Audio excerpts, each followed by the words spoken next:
nhớ rằng ít chồng sẽ sửa đời đấy nó biết được cá mà tiền cá mò cô vì giờ thịt láo rồi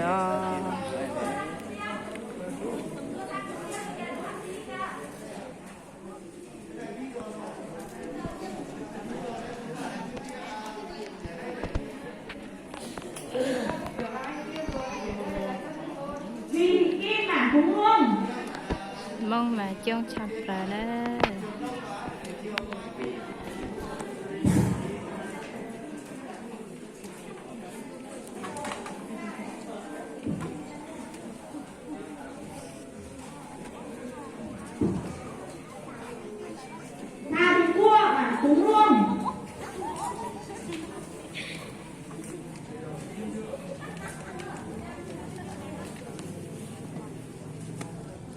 lúa hành mà láng của chữ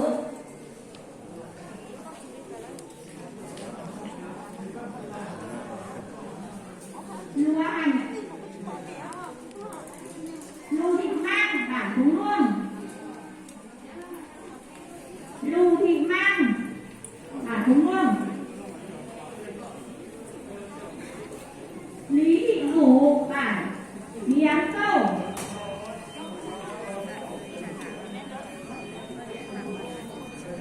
tôi thấy tôi lưu thì mang có lúc này thì thấy mua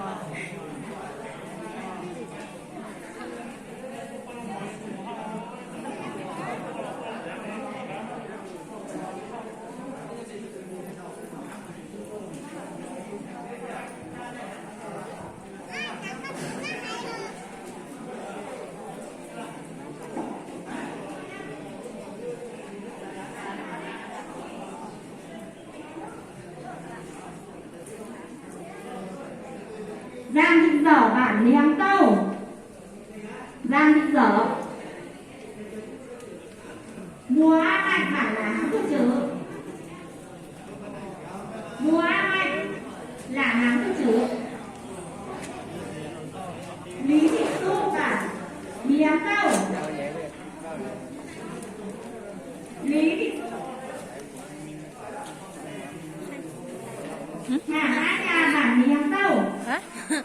Sao chở hả? Cháu Lý thị gia bản là nắng của chữ Lý thị gia là nắng của chữ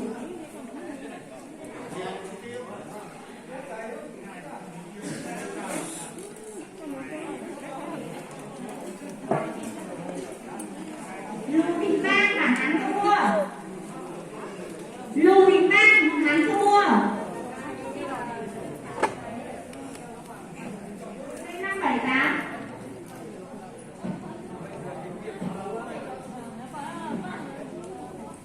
Lưu thị mang bản hắn không mua sẽ 578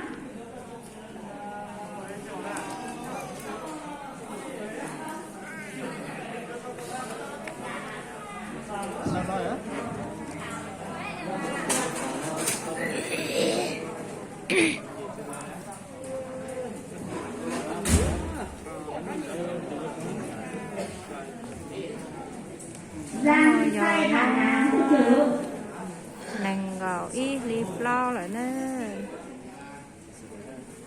thì cho mong thì sinh cho đời ta tình căng mốc có vì họ chuông đời xa nó chứ chưa hẹn nè Tha số tính bản đúng luôn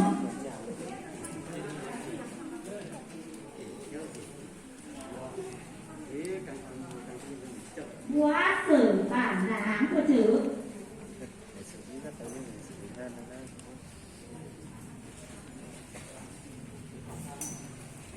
Trang thị ca là án của chữ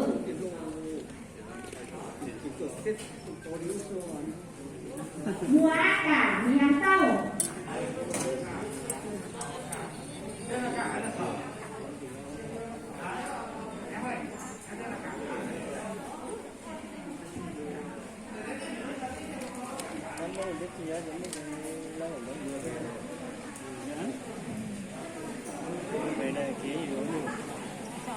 nào được chưa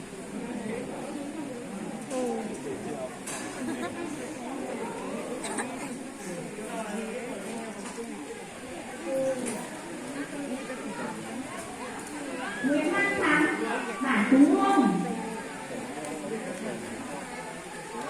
Giàng A Lâm Hán Thu Mua. Giàng A Lâm Hán Thu Mua.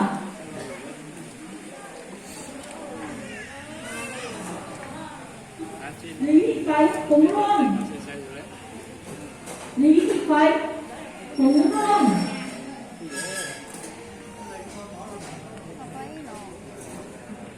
cái mấy mô mấy cho sao YouTube nữa giờ trong cả hay đây cả cha giờ mà cha Lý Thị Phấy Bản Phú Hương. cả cha mình cái mất cho sao YouTube cho có sai rồi mà Trông rồi do trong Con chỗ đi sao đây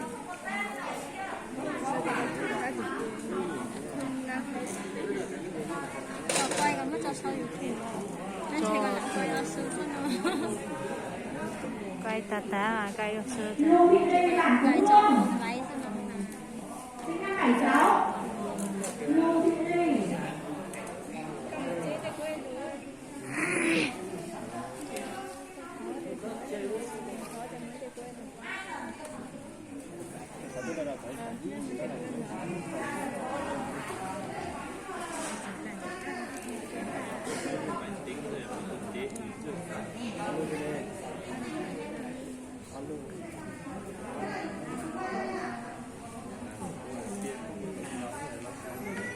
Hồ Thị Nhà Bản Phú Hương.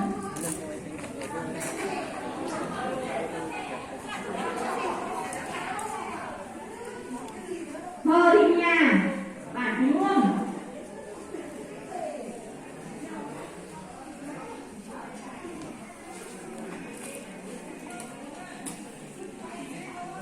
Thao Thị Mỹ Bản Hán Thu Mua. Thao Thị Mỹ Bản Hán Thu Mua.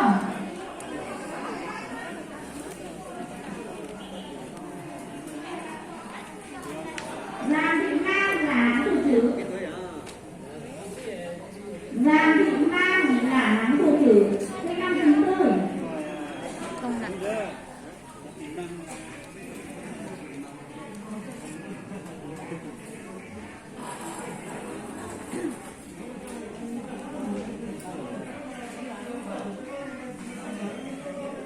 Lưu Hoàng Xanh Bản Phú Hương.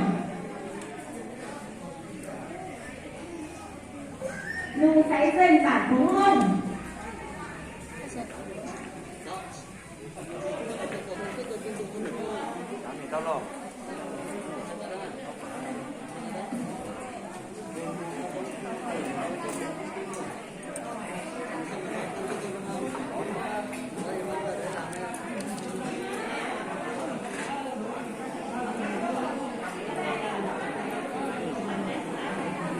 rồi rồi nó giờ lên thì chỉ tao tôi tính chỉ cho đi mà tôi tính ta xử nó